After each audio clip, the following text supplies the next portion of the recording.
Welcome back. You're watching Startup Central with me, Nayantara Rai. The new guidelines issued by the Government of India for social media platforms and over-the-top platforms, the Netflix, Amazon Prime Video, Hotstar, MX Player, all of those. What the Cabinet Minister Prakash Javadekar said was he'd been pushing the industry for self-regulation. He'd even given time for 100 days. It didn't happen.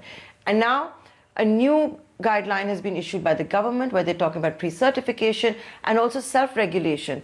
There is going to be a government board that is going to be set up to look into all of this. What will be the ramification of this? Now, OTT obviously is very different from your regular broadcast, television. That is the logic that the OTTs have been saying, that there is, and I'm going to be discussing that with a creative aspect to it. And joining us is Sridhar Rangayan, a National Award winner, and his latest film on Netflix is Evening Shadows. Thank you so much for joining us on this edition of Startup Central.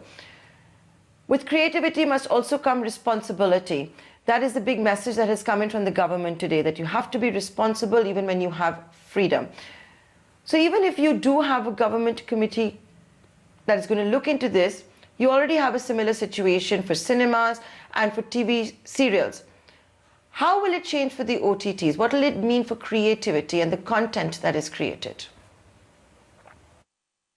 So I really think that the government should not have any say in the freedom of expression, which I've already explained in the previous time I was here on the channel. I really think that the content creators should be able to decide for themselves what is right and what is wrong, and basically create content which is more, I would say, suitable to a universal audience, especially because the OTT platforms are watched by universal audience. But again, there should be no restrictions per se on what is the content to be created. I really think that the censor board, which is there for the films, basically is an outdated institution, and it's been very, very detrimental to the content creators, where censor board basically chops off arbitrarily or bans arbitrarily. I've been a victim of it with my the Pink Mirror in 2002, which was banned by the censor board. But we were hoping that the OTT platforms have a lot more freedom. So my previous films, 3 films have been on Netflix: The Pink Mirror, and Breaking Free, and Evening Shadows. And all of them enjoyed a worldwide audience, unrestricted. And it was very appreciated by everybody. OTT gives the independent filmmakers a platform to showcase their content, because theatrical release is out of the question for small budget films. And but this particular restriction really is going to be detrimental to independent creators.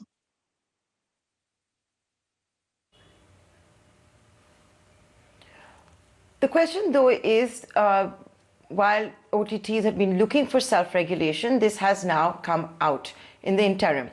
Sridhar, can you explain to us, though, that should OTTs anyway have pre-certification?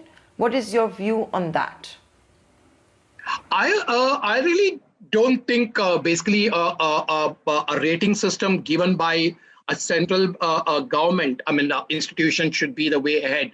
If it's a regulatory body or a certification body by the industry, like in other countries, like US and other things. So that would be the best way, where the industry gives it a rating and allows the ratings to be displayed on the content, which is being shown. But government clamping down on the content would be hugely problematic, because the government does not have, they're not even attuned to the aspirations of the current contemporary audience. They're not even tuned with the society at this point of time. I think so, because they've been passing rules left, right, and center, and they've just been so they're just not listening to the voice of the people. They're just pushing their regulations and their policies ahead without even giving heed to the voice of the people. And that, I don't think any government should do that. Government should be able to listen to the people. So even today, the same-sex marriage rights being in the Delhi High Court, which is basically the government. What I was asking was, sorry to interject, the question I was actually asking you was that should there be pre-certification at all on OTTs? You're telling me the government shouldn't be doing the certification or the censor board as we normally see. But should there be pre-certification at all? I would say that certification is not a bad idea at all, because I think it definitely, once it's a certification is given, I would say that like at least the people who would want to watch are able to watch it at a certain age. But this particular body should not censor anything. It should not ask you to beep out something, cut something like the censor board. Censor board is ruthless. They ask you to delete scenes. They ask you to cut off things. Whereas I would say the regulatory body by the industry would not indulge in any of it. They give you a rating. That's it. So like a 12 plus rating, 10 plus rating, and that's fine. Like so that I think would be a good way ahead, because a certification I really think it's an important thing, because at least the audiences know what they're going to be watching, or what they intend to watch.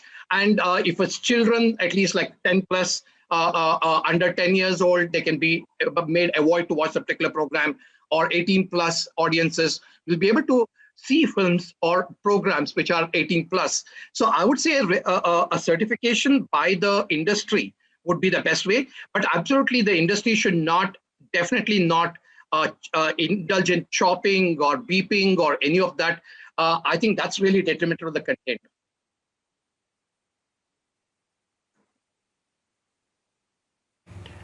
Okay, so, you're saying that it's fine as long as there is some certification. You just don't want the government to be doing the certification. So I seem to have got that right. With that, I'd like to thank you for taking the time out, for joining us here on this edition of Startup Central. It's the hot topic of the day, the guidelines that have come out for the over-the-top platforms. I guess only time will tell us how this is going to pan out. Prakash Javadekar, of course, said in the press conference that the industry didn't revert with the 100-day time frame that had been provided. It did, when we touch base with some certain platforms, they said they were supposed to respond by June, but then there was a lockdown, COVID-19. Let's see how all of this pans out. We'll take a short commercial break.